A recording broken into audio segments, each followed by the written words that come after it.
LGBT and Social Support, Nancy Olson, EFR 506. One of the things I did to prepare for this project is to actually go ahead and watch a movie called The Misfits. It's about the Open Arms Youth Project in Tulsa, Oklahoma.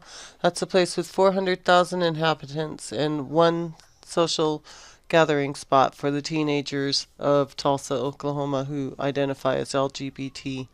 And perhaps that explains why there's so much prejudice, fear, loneliness, isolation, suicide, betrayal, even death amongst this population.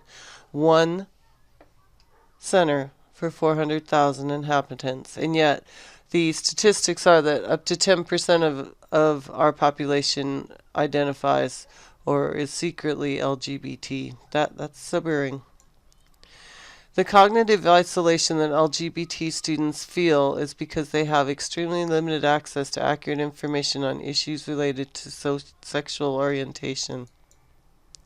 On a personal level, then, as a CBiz instructor, I could provide the tools to help the students locate accurate information and give them a safe place to learn about themselves. I can also model acceptance of all lifestyles. At the school level, they can provide textbooks that include accurate information, safe locations for everyone to learn, and role models such as myself who will model acceptance for everyone. At an administrative level, we need to have tenets of normalcy and inclusion for everyone, regardless of their sexual orientation, and money to purchase new materials and textbooks to ensure that what we are actually providing to our students is accurate and up-to-date information. The emotional isolation that LGBT students feel is the result of constant negative messages about homosexuality from peers, school personnel, and family, which make their feelings seem bad or wrong. And I think you don't have to look any further than the fact that one of our stereotypes for gay men and women is this flamboyancy and that they have to be like over the top and they're either way too emotional or they're like way too butch. And that's got to be very isolating. Why can't you just be a person?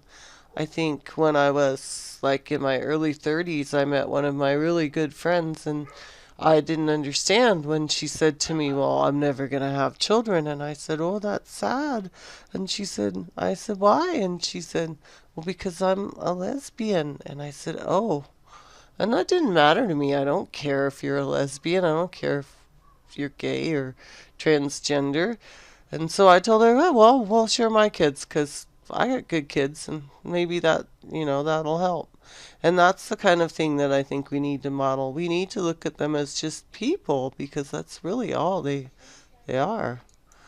So that's what I can provide. I can provide logical and consistent messages of inclusion, and I can go back to the basics of acceptance of all people regardless of gender or sexual orientation.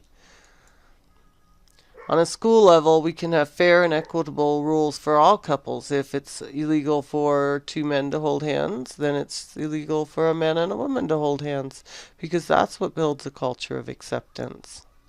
At an administrative level, we need to learn how to build a safe space for everyone. We need to keep religion out of schools, and we need to focus on providing the schools with those positive role models by finding people who aren't inherently biased or prejudiced against people.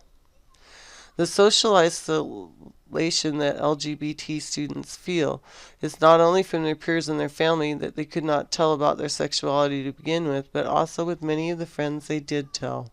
Let's go back to Tulsa, Oklahoma. 400,000 inhabitants, more than 2,000 churches, and one gay youth center. That's sobering, because everyone needs acceptance. They need to know that they're normal. And 10% of 400,000 is 40,000 people and one gay youth center.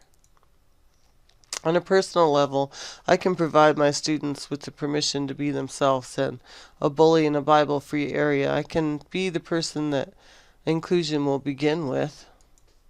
On a school level, the schools can provide long-term acceptance for everyone by giving all choices an equal voice and by bringing boards that are messages of inclusion like the one over here.